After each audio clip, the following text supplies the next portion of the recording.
All right, let's just jump right in. Welcome to our latest explainer. Today, we're taking a look at a genuinely mind-bending project called Fractal Horizon, put together by Adam Rivers over at Synthicsoft Labs. Now, if you've ever found yourself totally mesmerized by the infinite repeating patterns of a fractal, well, you're going to love this. But this isn't just about looking at pretty pictures, it's actually a totally revolutionary way to harness global computing power. Before we get into the heavy computer science, we kind of have to pause and ask ourselves an incredible question. How do you build a map that literally never ends? Like, how do you chart a territory where every single time you think you've hit the bottom, the absolute smallest detail, a completely new world just opens up beneath it? That is the core challenge of mapping infinite complexity. And honestly, it's exactly the problem Fractal Horizon is trying to solve. So here's our roadmap for this explainer. First, we'll look at the infinite mathematical landscape itself. Then, how we're turning browsers into a massive compute cluster. After that, navigating the unknown frontier, accelerating discovery with AI, building the distributed atlas, and finally, looking way beyond the Mandelbrot set. Okay, part 1. An infinite mathematical landscape, defining the territory. The whole foundation here is the Mandelbrot set. You know the basics, right? You take a simple equation, iterate it millions of times, and boom, you get infinite complexity. But get this, to fully map this thing down to the quantum level, you would literally need more hard drives than there are atoms in the observable universe. No way around it. No matter how deep you go, entirely new spirals, repeating islands, and shapes that look like literal alien coastlines just keep emerging. The shift in perspective you need here is massive. You have to stop thinking of the Mandelbrot set as a static image. It's a landscape, an effectively infinite world. Every time you zoom in, spirals give way to whole new galaxies. The problem, though, is that no single person, heck, not even a massive supercomputer, can meaningfully explore all of it alone. So, think of the old paradigm like a lone photographer. You're looking through a camera lens, picking coordinates, and your computer renders the pixels. But in this new model, the system itself is actually asking, okay, where should we explore next? It completely turns fractal rendering into a distributed search problem. We aren't just passive viewers anymore. We're explorers, and our computers are the scouts. Which brings us to part 2. Browsers as a compute cluster, your device as a scout. Deep fractal exploration is just ridiculously expensive from a computational standpoint. The deeper you go, the math just balloons into billions of calculations. Traditionally, you need a beefy desktop, a dedicated GPU workstation, or some crazy expensive cloud server to handle it. But Fractal Horizon flips the script. Get this. Just by keeping a tab open while you're sipping your morning coffee, your laptop is suddenly helping chart the edge of mathematical infinity. Any visitor opening the site instantly becomes a compute node. No installation, no weird software, just open the page and you're in. Now, obviously, not every device is packing the same punch, so Fractal Horizon uses this brilliantly layered compute architecture. Got a high-end gaming PC? It taps into web GPU for serious hardware acceleration. A standard modern computer? It uses WebAssembly SIMD. But even if you're rocking, say, a 5-year-old laptop or just a basic smartphone, the system gracefully falls back to standard WebAssembly or native JavaScript, meaning absolutely everyone can participate. A gaming rig might crunch thousands of tiles a second, while a phone does a handful, but in an expedition this massive, every single calculation counts.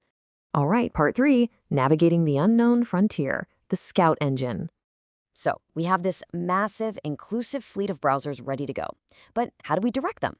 Well, the system divides the Mandelbrot set into millions of distinct regions, creating what they call the exploration frontier.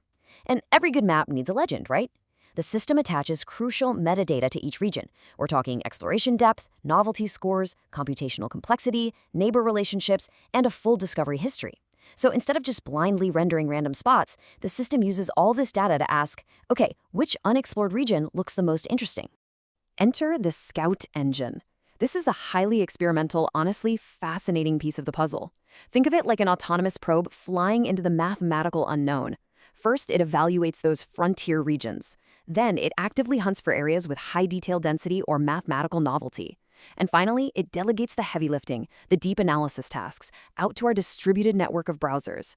It's constantly prioritizing where our compute power should go, pushing us from just, manually zooming in to true system-directed discovery. Okay, moving on to part 4, accelerating discovery with AI, the neural bypass. So what makes fractals so heavy to process is calculating exact escape times for billions of individual pixels. Eventually, all those repetitive calculations become a huge drag on resources. This is where the neural bypass comes in. Instead of exact computation, where traditional math grinds out every single pixel, Fractal Horizon is testing out predictive estimation. They use neural models to spot highly predictable patterns and just estimate the outcomes, which saves a massive amount of time. Now hold on, are we replacing the math with AI? Definitely not. The goal is absolutely not to replace the mathematics.